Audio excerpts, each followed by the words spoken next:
தூரமாகி வாழ்கிறார்களோ அவர்களுக்கு அல்லாஹ் நெருக்கடியான வாழ்க்கையை கொடுப்பான். லா இலாஹ இல்லல்லாஹ்வை கூறியும் நெருக்கடி இருந்தால், லா இலாஹ இல்லல்லாஹ்வை கூறியும் உங்களுடைய வாழ்வு விசாலமாக இல்லை என்றால், சோதனைகளால், பிரச்சனைகளால், செல்வத்தால், குடும்பத்தால், உறவுகளால் என எல்லா புறமும் இருளால் சூழப்பட்டு நெருக்கடிகள் இருந்தால் அல்லாஹ்வின் நினைவை விட்டு தூரமாகி வாழ்கிறீர்களா என்று நினைத்து பாருங்கள்.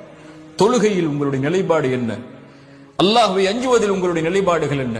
பாவங்களை விட்டு விலகுவதில் உங்களுடைய நிலைப்பாடுகள் என்ன? அல்லாஹ்வை மறந்து வாழ்ந்து கொண்டிருந்தால் அல்லாஹ் நெருக்கடியான வாழ்க்கையை தான் கொடுப்பான்.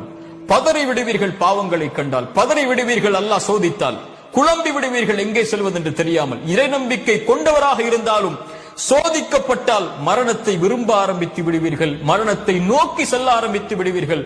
அல்லாஹ்வின் நினைவில்லாமல் இருந்தால்